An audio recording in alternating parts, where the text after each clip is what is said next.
اب سوال یہ پیدا ہوتا ہے کہ جب سادات کے صرف 2 ہی خاندان موجود تھے تو سندھ میں کون سے سادات آئے تھے جنہیں آپ کے ہندو آقا راجہ داہر نے پناہ دی تھی؟ دوسرا اعتراض جو محمد بن قاسم رحمۃ اللہ علیہ پر کیا جاتا ہے وہ یہ ہے کہ محمد بن قاسم نے راجہ داہر کی بیٹیاں خلیفہ وقت کو تحفے کے طور پر بھجوائی تھی، تو اس گناہ میں خلیفہ نے محمد بن قاسم کو سزائے موت دے دی۔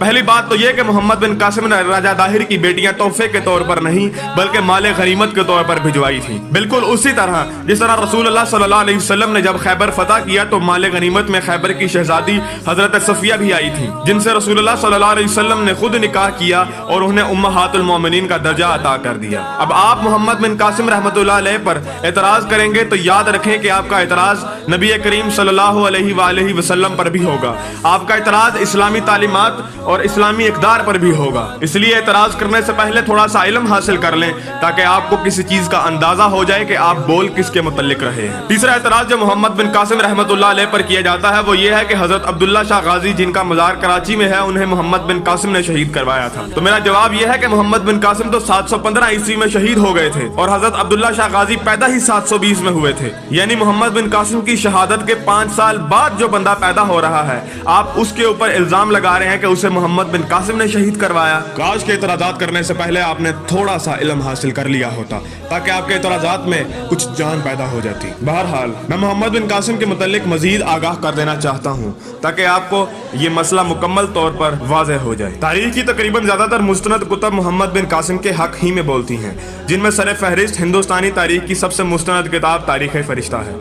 تقریباً سن 690 عیسوی میں عرب سے کچھ لوگ تجارت کی غرض سے سری لنکا کے جزیرے پر آئے۔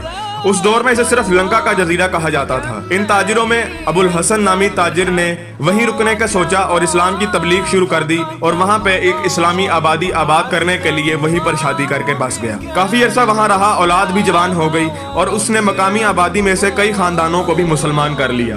پھر انہوں نے حج کرنے کا سوچا اور مقامی آبادی میں کئی خاندانوں کے مرد حج کے لیے روانہ ہو گئے۔ تقریباً 710 عیسوی میں جب یہ لوگ حج کے لیے روانہ ہوئے اور ان کے ساتھ لنکا کے بادشاہ نے عرب خلیفہ ولید بن عبد الملک کے لیے کچھ تحائف بھی بھیجے تھے، کیونکہ عرب تاجر لنکا آتے رہتے تھے اور ان کے تعلقات کافی اچھے تھے۔ بہرحال 1 سال گزر جانے کے باوجود ان حجاج کے جہاز کی واپسی کی کوئی خبر نہ ملی۔ خلیفہ کو خبر ہوئی تو اس نے دریافت کرنے کے لیے قاصد بھیجا، ہر جگہ ڈھونڈا گیا لیکن ڈھونڈنے کے باوجود کچھ پتہ نہ چل سکا کہ جہاز کدھر گیا ہے۔ اب لنکا کے جزیرے پر فقط مسلمان عورتیں رہ گئی تھیں یا وہ بچے رہ گئے تھے جن کا کوئی پرسان حال نہ تھا۔ خلیفہ ولید بن عبد الملک نے فیصلہ کیا کہ ان عورتوں اور بچوں کو عرب سلطنت میں لایا جائے، کیونکہ لنکا ایک غریب ملک تھا، ان کی کب تک کفالت کر سکتا تھا، اور ویسے بھی مسلمان عورتوں کی حفاظت کے لیے یہی بہتر تھا کہ انہیں تنہ تنہا کسی کافر ریاست میں نہ چھوڑا جائے بلکہ ایک مسلمان ریاست میں لایا جائے۔ چنانچہ لنکا کے بادشاہ نے ان خاندان اور عورتوں کو اور بچوں کو واپس بھیجنے کے لیے بحری جہاز روانہ کر دیا۔ اس جہاز میں ابو الحسن کا خاندان بھی تھا اور اس کی بیٹی اور اس کا بیٹا بھی تھا۔ سندھ کا راجہ داہر تھا اور دیبل کا گورنر راجہ پرتاپ رائے تھا۔ ان کا کوئی خاص ذریعہ آمدن نہیں تھا، یہ اکثر سمندری جہازوں کو لوٹا کرتے تھے۔ جب مسلمان عورتوں اور بچوں کا بحری جہاز دیبل کے قریب سے گزرا تو انہوں نے اسے بھی لوٹ لیا اور مسلمان عورتوں اور بچوں کو قیدی بنا لیا۔ اس جہاز میں خلیفہ کا قاصد بھی موجود تھا جس کا نام زبیر تھا۔ بہرحال زیادہ گہرائی میں جانے کی بجائے کہانی کو مختصر کرتے ہیں۔ مختصر یہ کہ ابو الحسن کی بیٹی، اس کا بیٹا اور خلیفہ کا قاصد کسی طرح راجہ داہر کی قید سے بچ نکلے۔ ابو الحسن کی بیٹی نے حجاج بن یوسف کے نام خط لکھا اور وہ خط زبیر کے ہاتھ حجاج بن یوسف کو بھجوا دیا۔ حجاج اس وقت بصرہ کا گورنر تھا۔ اب آتے ہیں محمد بن قاسم کی طرف۔ محمد بن قاسم کا اپنے چچا سے کوئی خاص تعلق نہ تھا، بلکہ محمد بن قاسم کے والد قاسم بن یوسف نے حجاج سے اس کی غلط کاریوں کی وجہ سے تعلق ختم کر دیا ہوا تھا۔ اور ویسے بھی حجاج اگر ظالم تھا تو کیا اس کا مطلب یہ ہے کہ اس کا بھتیجا بھی ظالم ہوگا؟ یہ تو بہت جاہلانہ منطق ہے۔ بہرحال ان دنوں مسلمان افواج قتیبہ بن مسلم رحمۃ اللہ علیہ کی قیادت میں بلخ اور بخارا پر حملہ آور تھیں، لیکن کسی ایک مقام پر انہیں کوئی مسئلہ درپیش تھا تو اس کی حکمت عملی دریافت کرنے کے لیے قتیبہ بن مسلم نے محمد بن قاسم کو حجاج بن یوسف کے پاس بھیجا تھا۔ انہی دنوں میں زبیر اس لڑکی کا خط لے کر بصرہ پہنچا۔ حجاج نے خط پڑھا اور کہا کہ خلیفہ اجازت نہیں دے گا کیونکہ ہماری ساری افواج 2-3 محاذ پر پہلے ہی لڑ رہی ہیں۔ ہم جنگ نہیں کر سکتے۔ محمد بن قاسم نے وہ خط پڑھا اور اس نے کہا کہ آپ مجھے اجازت دیں، خود خلیفہ سے اجازت لے کر اب میں لوگوں کو جہاد کے لیے رضاکارانہ طور پر اپنے ساتھ لے جاؤں گا۔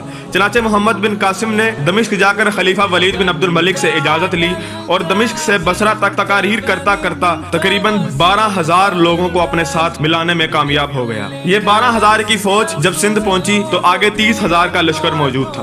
پہلے معرکے میں 30,000 کی فوج کو شکست دی، پھر 20,000 شکستہ فوج کے سپاہیوں کو ساتھ ملا لیا اور سندھ کی بھی کچھ عوام اس کے ساتھ مل گئی۔ دوسرے معرکے میں 70,000 کی فوج کے ساتھ 1,00,000 فوج کو شکست دی اور مسلمانوں کو آزاد کرا لیا، اور اس جنگ میں راجہ داہر بھی مارا گیا۔ آگے بڑھتے بڑھتے ملتان تک محمد بن قاسم نے ملتان تک بہت سے علاقے فتح کیے اور اسلامی تسلط قائم کر دیا، لیکن اس دوران خلیفہ ولید بن عبد الملک کی وفات ہو گئی اور اس کا بھائی سلیمان بن عبد الملک خلیفہ بن گیا۔ اسے خطرہ لاحق ہو گیا کہ کہیں محمد بن قاسم اپنی فوج بنا کر بغاوت نہ کر دے، تو اس نے یزید بن ابو قبشہ کو قاصد بنا کر بھیجا اور محمد بن قاسم جیسے عظیم فاتح کو گرفتار کر کے راستے میں شہید کروا دیا۔ کہنے پہ آج مسلم مجھے اس دل نے ہے ابھارا، تجھے شان دکھاؤں تیری کیسا تھا وہ نظارہ، غیرت سے تیری مومن لرزا جہاں تھا سارا، بنت حوا نے تجھے تھا جب سندھ سے پکارا، کردار تھا تیرا تب دنیا میں ساری گونجا، تہذیب نے تجھے دیکھ تھا خود کو سوارا، حکومت تھی تیری بندے تب عرب مصر ترکی، فارس اندلس ہند بغداد اور بخارا، بغداد اور بخارا۔